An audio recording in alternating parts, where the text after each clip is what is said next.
লম্মান জীবন দেয়া বসে থাকা নয়, সে কোনদিন আসবে না রে করো যদি ভয়।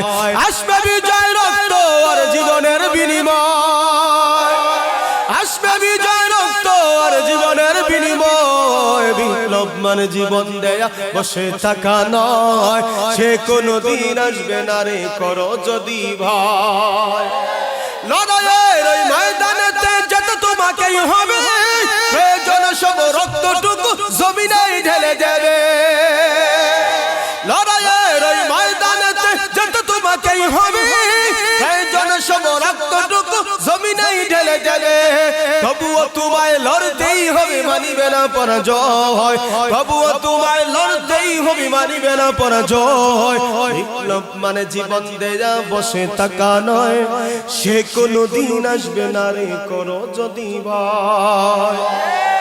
আসবে বিজয় রক্ত আর জীবনের বিনিময়, আসবে বিজয় রক্ত আর জীবনের বিনিময়। বিপ্লব মানে জীবন দেয়া বসে থাকা নয়, সে কোনদিন আসবে না রে করো। কোরআনের ইজ্জত রক্ষা করার জন্য লড়াই যদি করতে হয় লড়াই হবে, সংগ্রাম যদি করতে হয় সংগ্রাম হবে।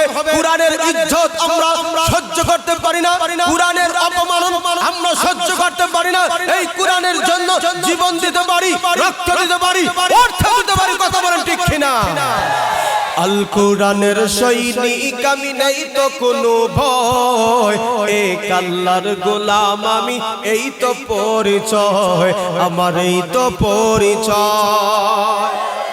আল কোরআনের সৈনিক আমার, নেই তো কোনো ভয়। এক আল্লাহর গোলাম আমি, এই তো পরিচয় আমার, এই তো পরিচয়। এই পৃথিবীর সবই নকল, এই পৃথিবীর সবই নকল, আসল কিছু নয়।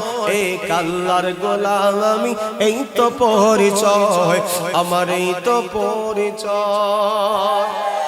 কুরআন হাদিস শাসন গ্রন্থ রাসূল আমার নেতা, উৎসগমর চির অম্লান ইতিহাস বীর গাথা।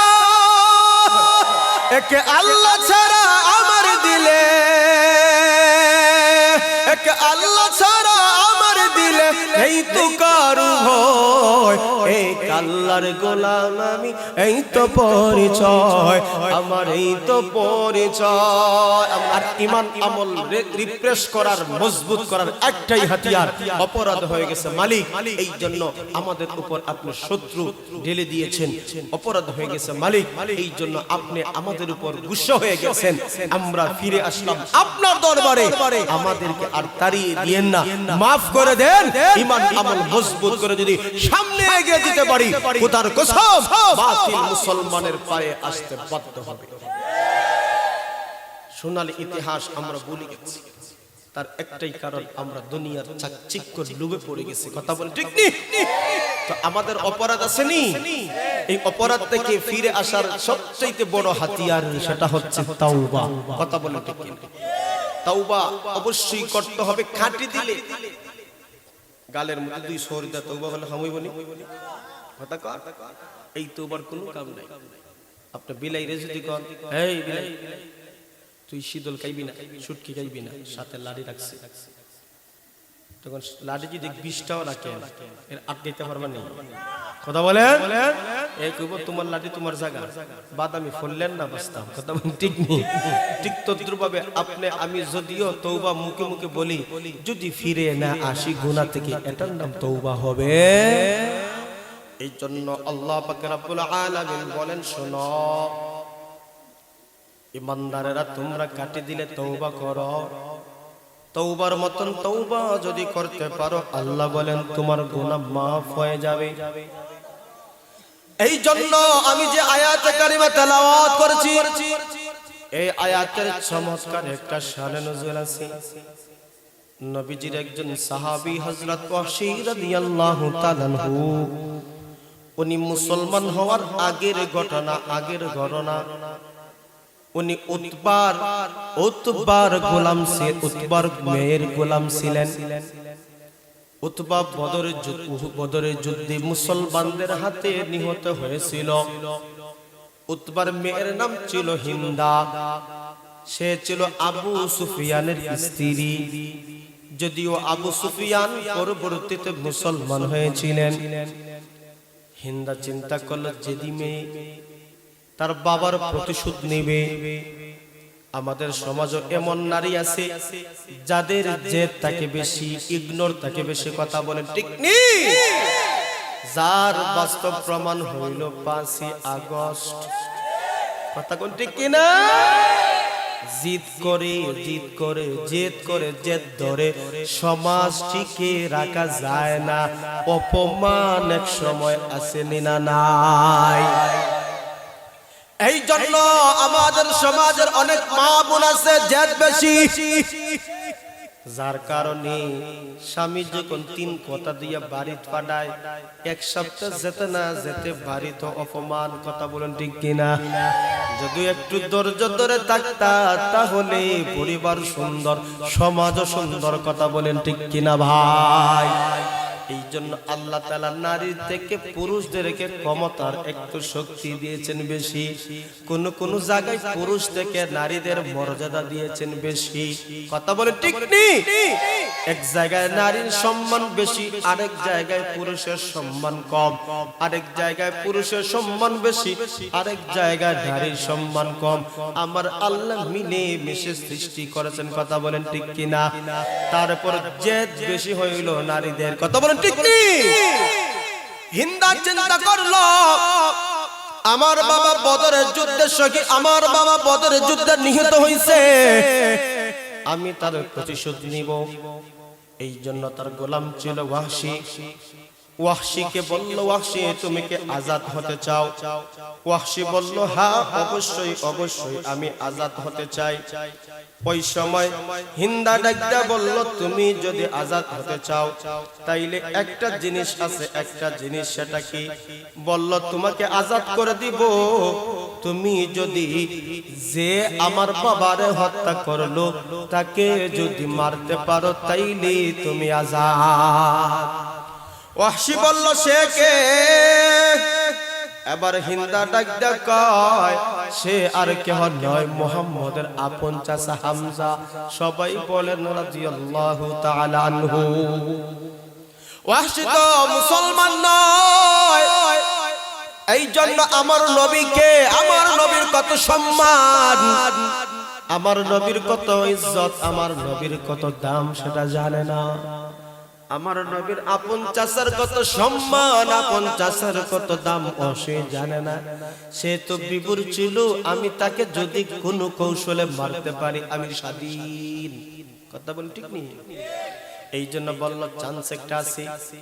মুসলমান এবং কাফের বেঈমানদের একটা লড়াই, যেটা ছিল উহুদের যুদ্ধ।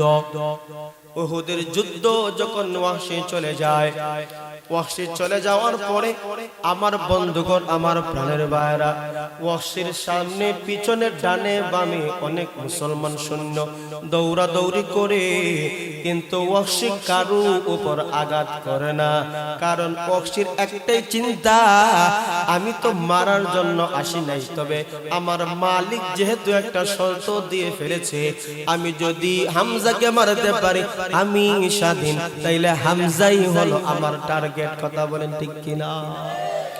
একটা পর্যায়ে হামজাকে সামনে পাইছে ওয়াহশী একটা আঘাত, আমার নবীজির আপন চাচা মাটিতে লুটে পড়ে গেছে।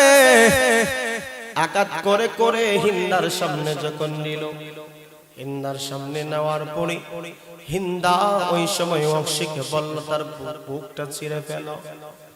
বুকটা ছিঁড়ে ফেলার পরে কলিজাটা বাহির করেছি, কলিজাটা বাহির করে চিবায়া চিবায়া ওই দুষ্ট নারী রক্তপান করছে। আল্লাহু আকবার! কত নির্মম ভাবে আমার নবীর আপন চাচাকে কষ্ট দিল।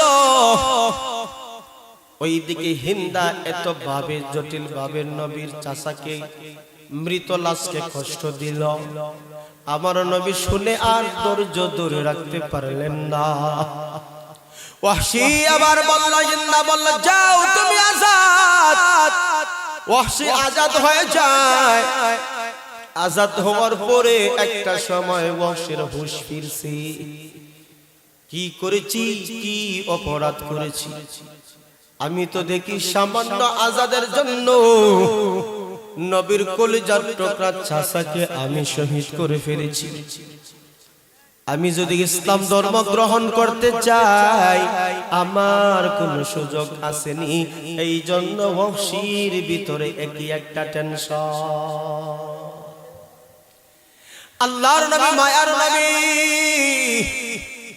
একজন দূত পাঠাইলেন, যাও ওয়াহশী আমার আপন চাচাকে শহীদ করেছে, সে এবার আজাদ হয়ে গেছে। দেখি গোলামের জিন্দেগি বাদে স্বাধীন জিন্দেগি পাইছে। ইসলামের দাওয়াত যদি আমি দেই তাহলে হতে পারে ওয়াহশী কালিমা পড়ে মুসলমান হয়ে যাবে। দূত যখন গেছি, দূত বলল, ওয়াহশী তোমার অপরাধ করে ফেলেছো, ইসলামের সুশীতল ছায়ায় তলে তুমি আসতে চাও কি? ওয়াহশী বলল, আমি এতটা অপরাধ করেছি, আমার অপরাধ মাফ হবে কি হবে না জানি না, মন চায় কিন্তু এত অপরাধ করলাম, আমার অপরাধ মাফ হবে কি হবে না? ওয়াহশী বলল, আমি হত্যাও করেছি, ব্যভিচার করেছি, এমন কোনো অপরাধ নাই, এই অপরাধের মাফ হবে কি হবে না? কোরআনের আয়াতে ওয়াহশীর বর্ণনা এসেছে। আল্লাহ বলেন, ওয়াল্লাযীনা লা ইয়াদউনা মা'আল্লাহি ইলাহান আখার ওয়ালা ইয়াকতুলুনান নাফসাল্লাতী হারামাল্লাহু ইল্লা বিল হক ওয়ালা ইয়াজনুনা ওয়া মান ইয়াফআল যালিকা ইয়ালকা আসামা। ওয়াহশী ডাকটা বলল, আমার জিন্দেগিতে এমন কোন অপরাধ নাই, আমি তো আল্লাহর সাথে শিরিক করেছি, হত্যাও করেছি, হত্যা তো করলাম নবীর চাচারে মেরে, কথা বলেন ঠিক কিনা? এত বড় বড় অপরাধ করলাম, এমন অপরাধের মাফ হবে কি হবে না? আমার আল্লাহ কোরআনের আয়াত নাযিল করলেন, পয়গম্বর আপনি ওয়াহশীকে জানিয়ে দাও, ওয়াহশীকে জানিয়ে দাও, ইল্লা মান তাবা ওয়া আমানা ওয়া আমিলা সালিহান। আমার আল্লাহ বলেন, পয়গম্বর যারা আল্লাহর সাথে শরীক করেছে, হত্যা করেছে, বড় বড় অপরাধ করেছে, ইল্লা মান তাবা সে যদি তওবা করে ফিরে, ওয়া আমানা এবং ঈমান এনে ফেলে, শুধু তাই না ঈমান আনলেই শেষ হবে না, ওয়া আমিলা সালিহা এবং নেক আমল করে, আমার আল্লাহ তারে মাফ করে দিবে। ওয়াহশীর কাছে আল্লাহর নবীর চিঠি। ওয়াহশী আবার চিঠি পড়ে দূতকে বলল, দেখো আল্লাহ বলছেন তওবা করলে মাফ, ঈমান আনতে হবে। আমি যদি ঈমান আনলাম, ঈমান আনি, কিন্তু আরেকটা শর্ত আমার আল্লাহ লাগায়া দিছে, সেটা হলো ওয়া আমিলা সালিহা, নেক আমল করতেই হবে। এখন ওয়াহশী ডাকটা কয়, আমি যদি ঈমান আনার সাথে সাথে মারা যায় তাইলে তো আমি নেক আমল করতে পারবো না, তাহলে আমার অবস্থা কি হবে? এই জন্য ওয়াহশী টেনশনে আছে। দূত আইসা নবীকে বলছে, আমার আল্লাহ ওয়াহশীর এই কথার জবাবে আরেকটা আয়াত নাযিল করেছেন, জোরে বলেন আল্লাহু আকবার।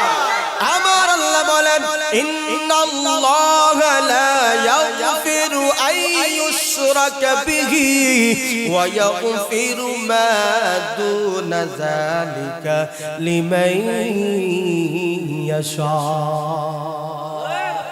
আল্লাহ বলেন, হে গোলামের দল, তোমরা কখনো আল্লাহর সাথে শিরিক করবা না, আল্লাহর সাথে কাউকে কখনো শিরিক করবা না। যদি শিরিক না করো আল্লাহ বলেন চাইলে মাফ করে দিতে পারি, আবার চাইলে আমি আযাব দিতে পারি। ওয়াহশীর কাছে এই আয়াতের সুসংবাদ দেওয়া হইল।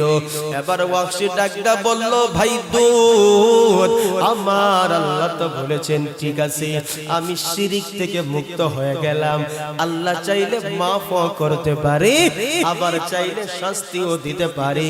এই দায়িত্ব কার হাতে? আর জোরে বলতে হবে, সকলের জবানটা খুলে বলে কার হাতে? এই জন্য ওয়াহশী বলে এখনো আমি পরিপূর্ণ সমাধান পাইনি। আল্লাহু আকবার। যার ভাগ্যে ইমানের ছোঁয়া যদি লেগে থাকে, যেমনি তেমনি হোক আমার আল্লাহ মুসলমান বানায়াই দিবেন। কথা কোন ঠিক নি? এবার ওয়াহশী দূতকে ডাকতে বলল, এখনো পূর্ণ সমাধান আমি পাই নাই। আল্লাহ চাইলে মাফ করব, না চাইলে আল্লাহ শাস্তি দিব, এখনো সমাধান পাই নাই। আমার আল্লাহ বলেন, নবী গো আমার, আপনি ওয়াহশীকে এবার চূড়ান্ত ফয়সালা দিয়ে দাও। আমার আল্লাহ বলেন, কুল ইয়া ইবাদিয়াল্লাযীনা আসরাফু আলা আনফুসিহিম লা তাকনাতু মির রাহমাতিল্লাহ।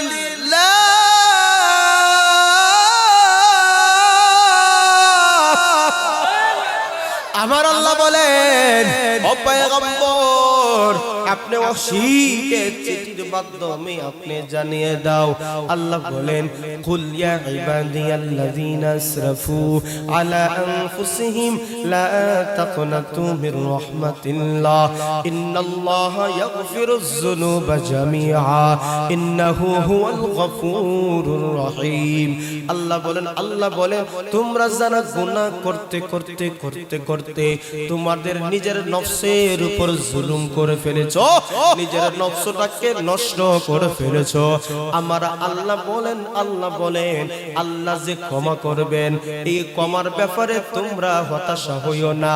লা তাকনাতু মির রাহমাতিল্লাহ, আল্লাহর রহমত থেকে তোমরা নিরাশ হইও না।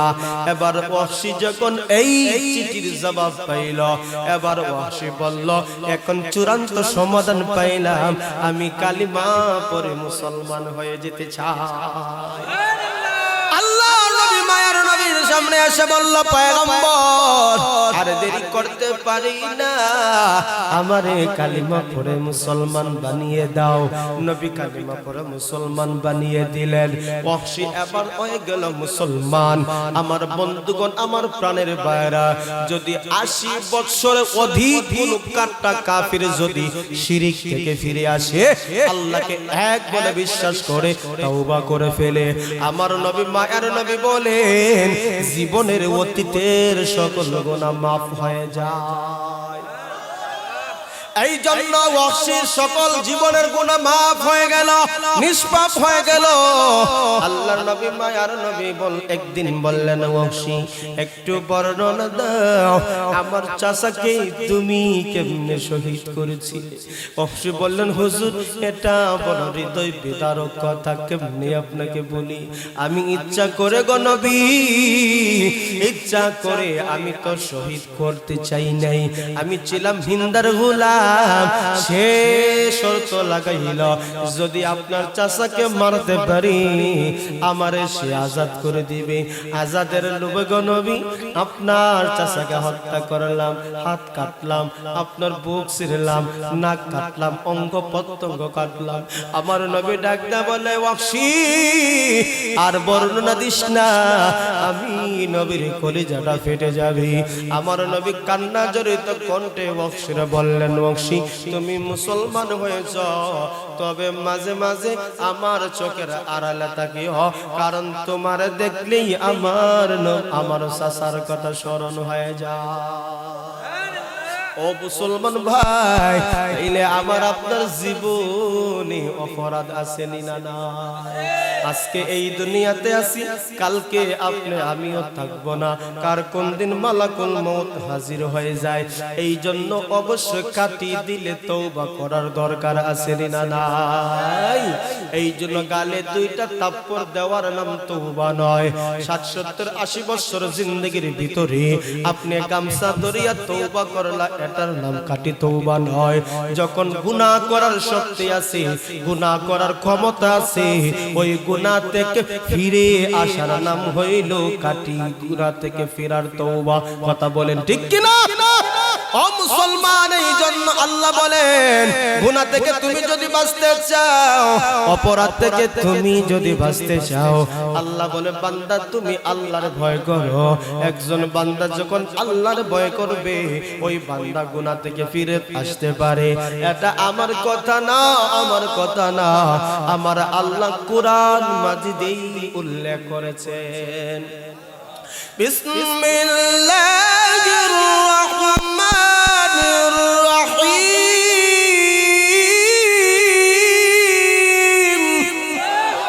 ইয়া আইয়ুহাল আমানু তাকুল্লাহ ওয়াল তানজুর নাফসুম মা قدمت لغد واتقوا الله إن الله خبير بما تعملون।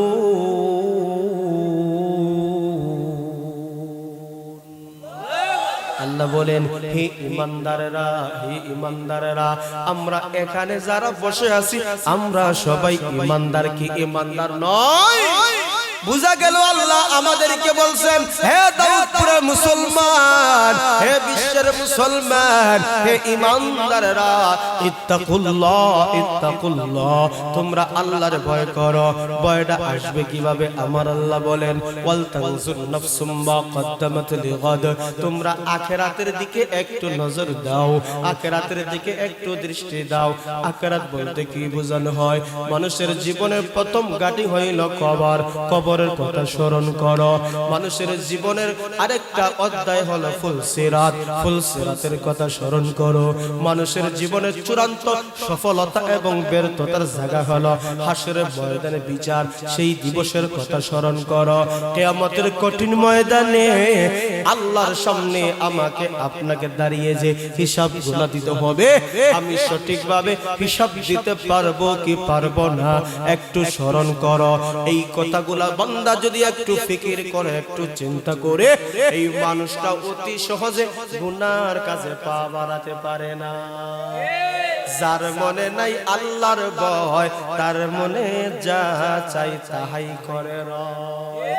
কথা বলেন ঠিক নি? যাদের হৃদয়ে আছে আল্লাহর ভয়, তারা কবু পথ ভুলে যায় না। আল্লাহর প্রেম ছাড়া এই দুনিয়ায় কারো কাছে কোনো কিছু চায় না, কারো কাছে কোনো কিছু চায় না। আজকে এই দুনিয়া আছি, কালকে নাও থাকতে পারি। এই দুনিয়া থেকে আমাকে আখিরাতের ফসলটাই কামাই করতে হবে, ঠিক কিনা কও? নবী বলেন, আদ-দুনিয়া মাজরাআতুল আখিরা, দুনিয়া হলো আখিরাতের ফসলের উৎপাদনের জায়গা। কবর যখন যাইবা, যতই নামাজ পড়ো, জিকির করো, রোজা রাখো, আল্লাহর কাছে যতই ইবাদত করো, বندگی করো, সেই দিন এই ইবাদত বندگی তিল পরিমাণও বাড়বে। এই জন্য বন্ধুগণ, এই দুনিয়াতে আমরা গাফেল হয়ে থাকলে হবে না। হুশ আসলে তওবার সাথে সাথে নেক আমলের দরকার আছে না নাই? আজ এখানে কাল কি হবে তা জানি না, শুধু তুলতে চাই আখের ফসল।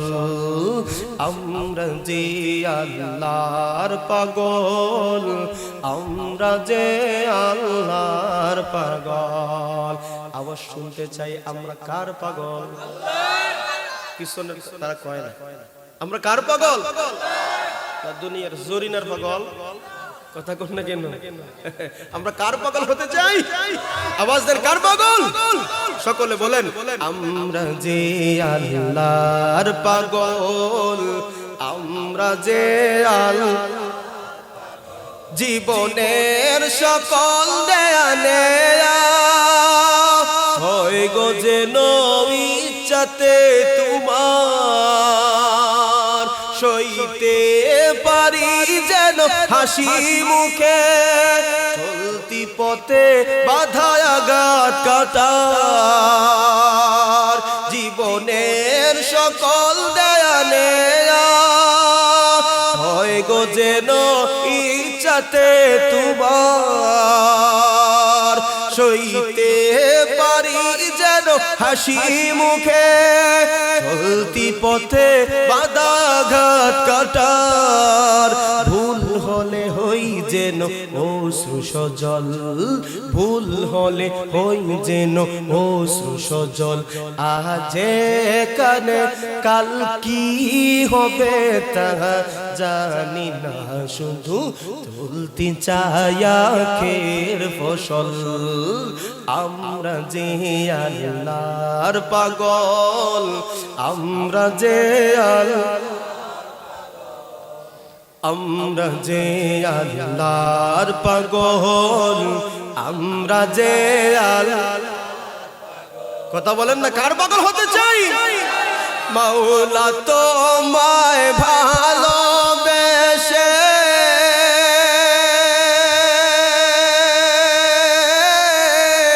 কলিজা পুরে গন্ধ আসে, মাওলা তোমায় ভালোবেসে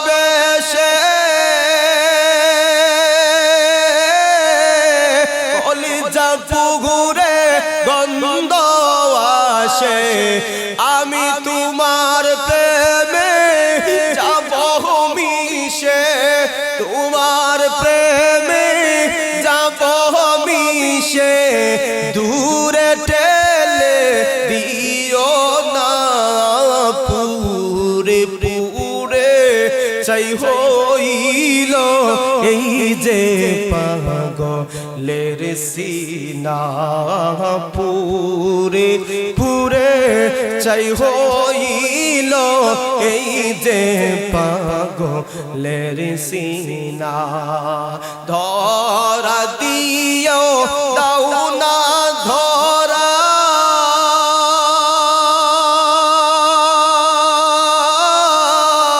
কাছে থেকেও দাও না সারা, ধরা দিয়েও দাও না ধরা,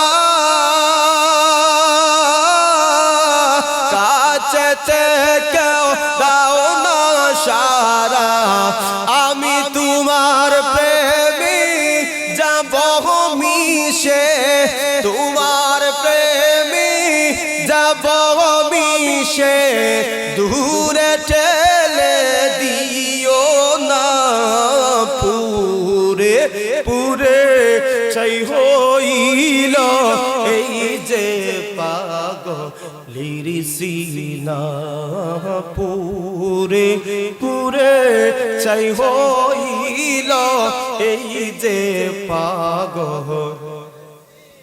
আমরা কার জন্য পাগল হতে চাই? সকলে আওয়াজটা খুলে বলেন, কার জন্য?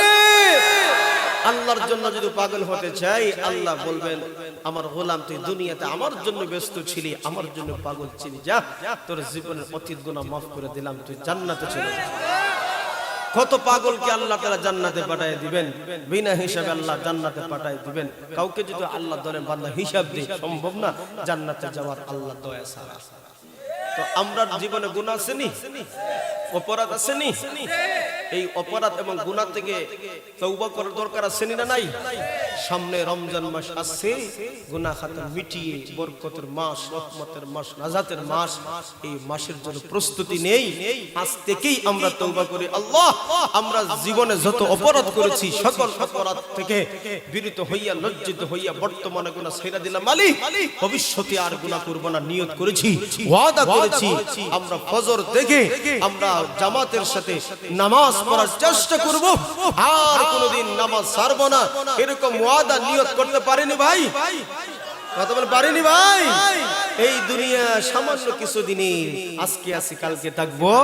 হাত তুলেন, হাত তুলেন। আল্লাহ আমাদেরকে সত্য নামাজ জামাতের সাথে আদায় করা তৌফিক দান করুন। সকলে বলুন আমিন। এই জন্য আল্লাহ বলেন, কুল ইয়া ইবাদিয়াল্লাযীনা আসরাফু আলা আনফুসিহিম লা তাকনাতু মির রাহমাতিল্লাহ। হে আমার বান্দা বান্দি, হে গুনাহগার বান্দা বান্দি, তোমরা শুনো, অপরাধ করি করি তোমরা যারা নিজের নফসের উপর জুলুম করে ফেলেছো, আল্লাহ বলছেন তওবা করো। লা তাকনাতু মির রাহমাতিল্লাহ, নিরাশা হইও না আমার গুনাহ থেকে, তোমার গুনাহ থেকে আমি আল্লাহ maaf করে আমি তোমাকে জান্নাতি বানাই দিব। এই জন্য আল্লাহ রহমত থেকে তোমরা নিরাশ হইও না। ইন্নাল্লাহা ইয়াগফিরুয যুনুবা জামিআ, এমন আল্লাহ যিনি সকলের গুনাহ ক্ষমা করে দিবেন। ইন্নাহু হুয়াল গফুরুর রহিম, আর তিনিই তো হচ্ছেন ক্ষমাশীল এবং অতি দয়ালু। জোরে জোরে বলেন তিনি কে? তো আল্লাহর কাছে তওবা করব, নেক আমল করব।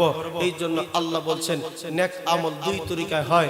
আল্লাহর আদেশ আছে মানো, নিষেধ আছে বিরত থাকো, এটাই নেক আমল। কথা বলেন ঠিক নেই? এই জন্য দেহের কিছু ইবাদত আছে, সম্পদের কিছু ইবাদত আছে। এই জন্য আল্লাহ বলেন শুনো, তোমাদের দেহের সাথে কিছু ইবাদত আমি জড়িয়ে রেখেছি, যেটাকে বলা হয় শারীরিক ইবাদত। আর আরেকটা ইবাদত আমি সম্পর্ক রেখে দিয়েছি, সেটা হলো মালের সাথে সম্পর্ক, সেটা হলো মালি ইবাদত। শারীরিক ইবাদত করতে চাই, মালের ইবাদত করতে চাই। এই জন্য আল্লাহ বলেন ওয়া মিম্মা রাযাকনাহুম ইউনফিকুন, আমি আল্লাহ তোমাদেরকে যেই মাল সম্পদ আমি আল্লাহ দিলাম, যারা যতটুকু দিয়েছি এটা আমি আল্লাহ বলেন এটা ইনসাফ করে আমি আল্লাহ দিয়েছি। যে যে অবস্থায় আছো শুকরিয়া আদায় করো, এবং আল্লাহর কাছে তোমরা কিছু জিনিস দিয়ে, সামান্য কিছু টাকা পয়সা দিয়ে তোমরা সদকা করো, আল্লাহ এটাই চায়। কথা বলি ঠিক না? যে আল্লাহ যদি বলতেন সেরা গালি যার 1 লক্ষ টাকার মালিক আছো, 3 ভাগের 1 ভাগ আল্লাহর রাস্তায় দিতে হইব, কষ্ট হইল না? কথা কয় না দেখি, কষ্ট হইল না? কিন্তু আল্লাহ বলেন যাকাত যাদের উপর ফরজ, শতকরা কত? 2.5 টাকা। শতকরা কত? অর্থাৎ 100 টাকা তোমার আছে, যাকাত ফরজ হইছে, তুমি 2.5 টাকা দিতে। বেশি মনে হয় না? কথা বল না। লাখ 2.5 লাখ কত? 2.5 টাকা। আচ্ছা 1 লক্ষ টাকার মধ্যে 2.5 টাকা, এটাও আমরা মুসলমান দিতে কত চিন্তা ভাবনা। রমজানের সময় পাইকারি 10-20টা লুঙ্গি আর কিছু কাপড় চোপড় কিনা মায়ের দুল লাগাইয়া ক্যামেরাতে ছবি তুললা, শেষ যাকাত। আসেনি না নাই? এগুলা কি আদায় হইব? পরিপূর্ণ হিসাব কইরা যদি যাকাত না দাও, তাহলে মাল তোমার অপবিত্র থাকবে। কথা বলেন ঠিক নেই? আর এই সম্পদ তোমার জাহান্নামের কারণ হবে। তো আল্লাহ আমাকে আপনাকে যা দিবেন এর থেকে কিছু একটা অংশ সর্বহালতে দান সদকা করা দরকার আছে না নাই?